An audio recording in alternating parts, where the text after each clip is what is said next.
Aujourd'hui l'économie podcast Bangladesh, et la colère des travailleurs du textile monte par Ablajou Naïdi. Sur cette photo prise le 17 avril 2018, Nilufer Begum, une ouvrière blessée, qui a survécu à la catastrophe du Rana Plaza, fait du thé dans son petit stand à Savar, au nord-ouest de la capitale bangladesh Dhaka. AFP, Munir-uz-Zaman. Au Bangladesh, les travailleurs des usines de textiles manifestaient pour réclamer de meilleurs salaires. 5 ans après la tragédie du Rana Plaza, l'effondrement d'un immeuble de confection où ont péri plus de 1000 travailleurs, leurs conditions sont toujours difficiles. Pourtant, ces travailleurs sont les principales chevilles ouvrières de l'immense industrie mondiale du prêt-à-porter. Zara, H.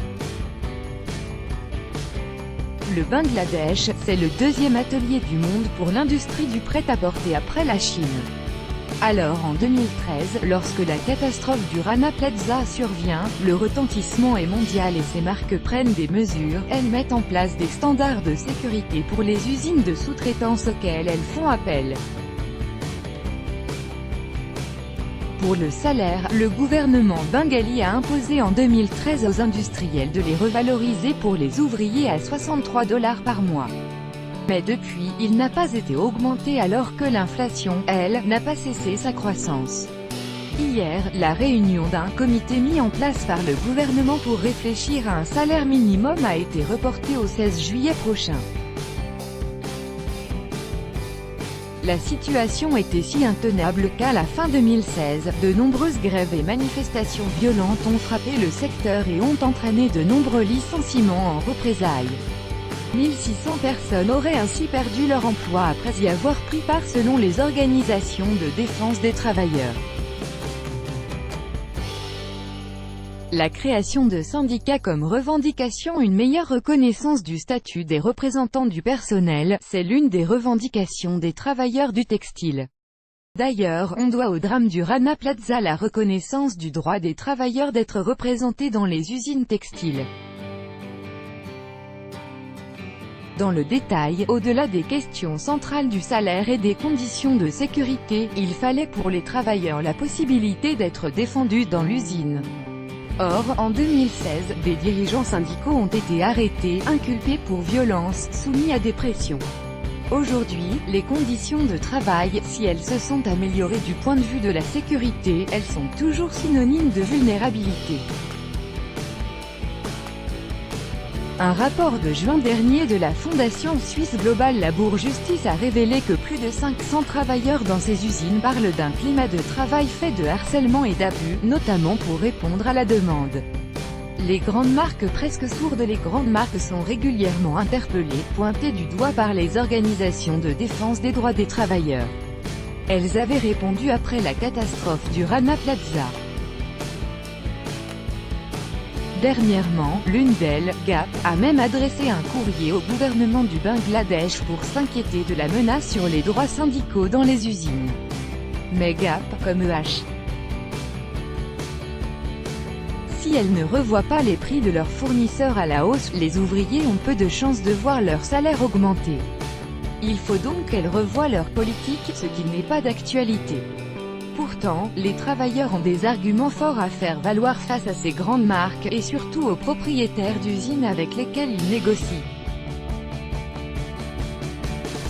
Le secteur n'a jamais affiché d'aussi bons résultats. En 2017, les exportations ont atteint $3,4 milliards, en croissance de 7% par rapport à 2016. Autre argument de poids, l'arme du boycott. Les consommateurs peuvent faire pression sur les marques, si attentive en cessant leurs achats et en les interpellant par courrier comme le suggèrent les organisations de défense des droits de l'homme.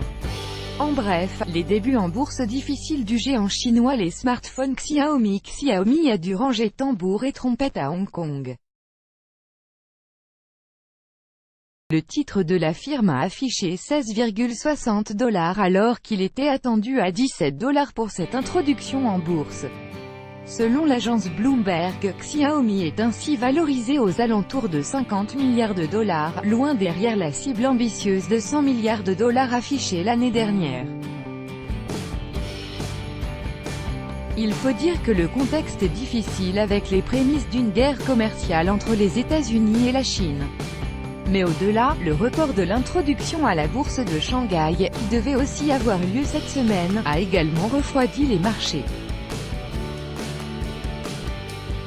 Sur le même sujet, chronique des droits de l'homme Bangladesh, les droits de l'homme verrouillés en savoir plus, reportage international Birmanie, le retour impossible des Rohingyas en savoir plus, Bangladesh, une centaine de morts dans la guerre contre la drogue en savoir plus, archive 1, 2, 3.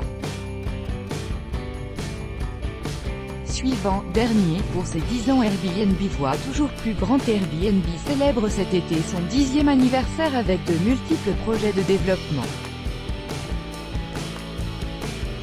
Malgré l'hostilité, la Chine a-t-elle recours à l'arme monétaire face aux États-Unis? Depuis quelques semaines, le yuan, la monnaie chinoise, dégringole face au dollar.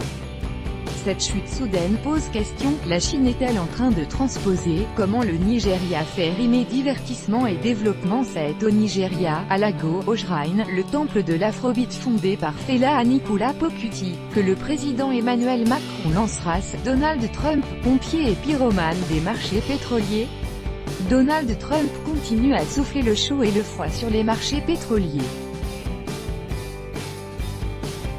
Après avoir interdit les exportations à l'Iran, l'Italie veut imposer son tempo à l'Europe. Le président Emmanuel Macron espérait enfin lancer le chantier des réformes de la zone euro, mais l'irruption d'un gouvernement populiste, Mexique, les piètres performances de l'économie, un enjeu de la présidentielle.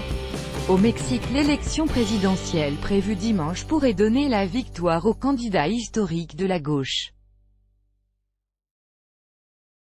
L'ancien maire de la 1, 2, 3, suivant, dernier plus grand que